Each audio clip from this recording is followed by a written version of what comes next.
À l'heure des usages numériques qui impactent nos comportements et nos relations sociales du quotidien, comment permettre à tous de disposer des clés de lecture et d'apprentissage pour comprendre et agir équitablement dans cet environnement? Le CRI Auvergne, Centre Ressources Illettrisme Auvergne, organisait le 24 janvier 2014 ses 4e rencontres formation ouverte à distance et illettrisme au sein du Conseil général du Puy-de-Dôme. Autour du thème de la lutte contre l'illettrisme au développement de la littératie numérique pour tous, Jean van der Spelden et les représentants de l'Agence nationale de lutte contre l'illettrisme et du Conseil national du numérique ont pu revenir sur ce concept de littératie numérique pour tous et des différents enjeux qui l'accompagnent. Revenons avec eux sur cette approche globale et positive de promotion de l'accès pour tous à la culture numérique dans une dynamique d'apprentissage et de savoir partager. Jean, bonjour. Tu nous as proposé un nuage pour te présenter en quelques mots, 5 mots pour te présenter. Oui, les 5 mots, c'est, je dirais, formation ouverte à distance, apprenance, numérique et territoire, en essayant de croiser ces différentes thématiques, plus particulièrement pour la formation des adultes peu qualifiés. Voilà ma présentation. Tu nous as parlé de 2 familles, les barbares et les rentiers. Donc je reprends cette distinction des travaux de Serge Soudoplatov. Les barbares sont des acteurs qui vont conquérir des nouveaux territoires où sont déjà implantés des rentiers. Et donc le numérique ouvre de nouvelles possibilités de redistribution des activités, des marchés et des comportements. Et donc on a de plus en plus de barbares et de rentiers, à la fois sur le champ de la consommation qui devient de plus en plus une consommation collaborative, mais l'hypothèse que je fais, c'est qu'on a aussi des rentiers et des barbares sur le champ de l'éducation et de la formation qui nous permettent d'imaginer des nouvelles organisations pour apprendre de manière plus ouverte et plus collaborative. Alors je pourrais donner des exemples de barbares et de rentiers dans le monde de la consommation, et puis imaginer aussi des exemples dans le monde de la formation.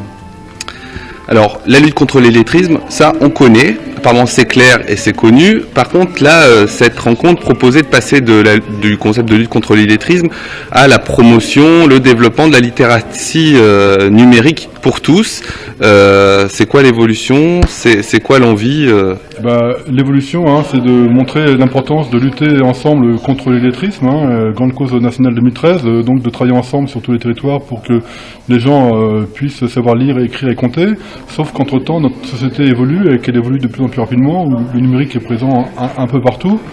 Et donc, pour impliquer et entraîner l'ensemble de la population sur de nouvelles compétences liées à la maîtrise de l'écrit, du calcul et du traitement de l'information, comme aujourd'hui l'information est de plus en plus numérique, on propose de repartir d'une définition de la littératie proposée par à la fois le CDE mais aussi et surtout par les Québécois, comme étant la capacité à traiter et à utiliser l'information numérique ou pas à des fins personnelles ou professionnelles, de dire que en fait l'enjeu aujourd'hui pour appartenir à la communauté des apprenants, c'est de maîtriser la littératie numérique dans les meilleures conditions.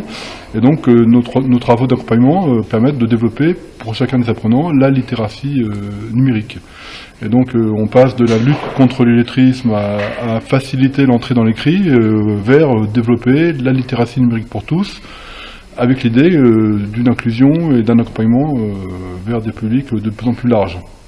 Alors, développer la littératie numérique pour tous, un petit exercice, 3 mots, 3 hashtags pour développer cette littératie numérique pour tous. Littératie pour tous, je dirais à côté des 3 hashtags lire, écrire, compter, de rajouter l'hashtag publier et partager, qui sont pour moi des éléments fondateurs où on passe d'une logique passive à une logique active. Et donc on rentre dans une communauté d'apprenants, une communauté plus active. Donc les 2 hashtags seraient pour moi publier et partager. Dièse partager, dièse publier. Merci. Bonjour, tout d'abord, est-ce que vous pouvez nous présenter l'agence en quelques mots ? L'Agence nationale de lutte contre l'illettrisme a été créée en 2000. C'est un groupement d'intérêt public auquel siègent 8 ministères, une entreprise, des OPCA, quelques établissements publics et privés.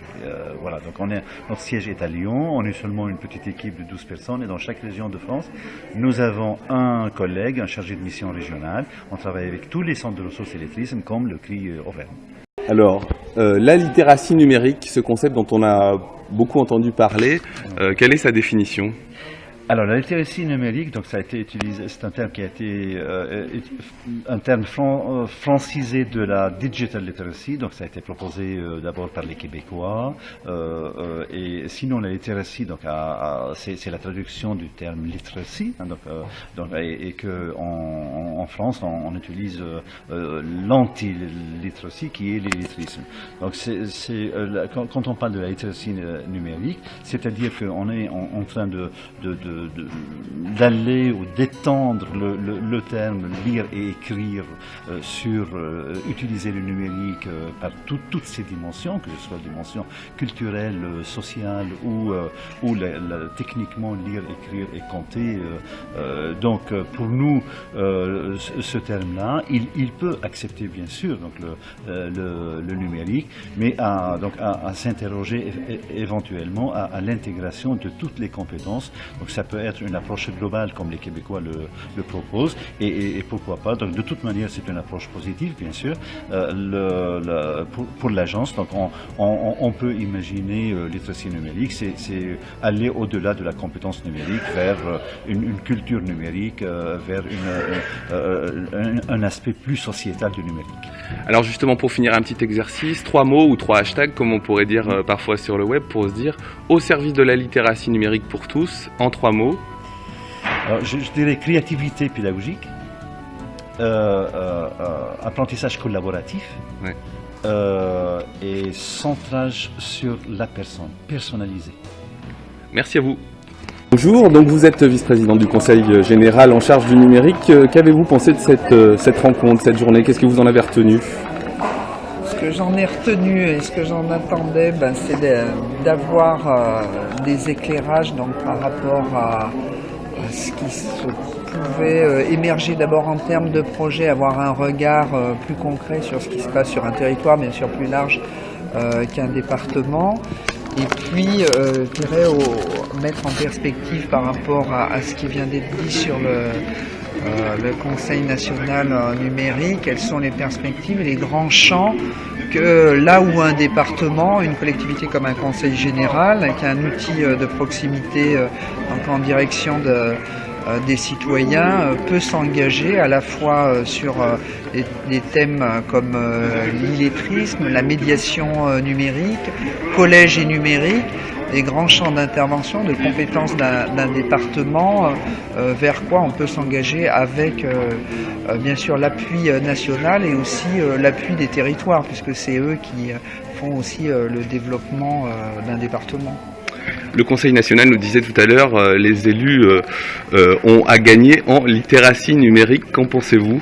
Tout à fait, c'est tout à fait exact, et le propos liminaire que je tenais tout à l'heure était dans ce sens, où il y a un énorme travail d'appropriation, non pas des outils, parce que je dirais la pensée élue est à la fois les tuyaux, parce qu'on a une culture de tuyaux, je dirais historique, que ce soit l'électricité, l'eau, l'assainissement, donc on est, je dirais, très fort sur les réseaux de tuyaux, sur la fibre optique, et sur les usages, donc bien sûr, on est souvent dépassé par nos concitoyens, la demande qui est forte de nos concitoyens, et je pense qu'il y a une prise de conscience, non pas d'appropriation d'outils du numérique, mais des enjeux qu'ils soient sur des thèmes extrêmement concrets, sur la santé, sur le développement économique, comment s'affranchir des distances, comment retrouver de l'équité territoriale sur un département comme le département du Puy-de-Dôme hyper centralisé, comment on recrée d'autres formes d'échange avec les circuits courts. C'est des choses extrêmement concrètes qu'il faut, alors nous, je dirais élus, vice-présidents ou autres, ou ayant d'autres responsabilités, d'avoir le souci de pédagogie et de faire partager un projet qui s'appuie sur des enjeux extrêmement concrets, et on n'est pas dans la manipulation des outils.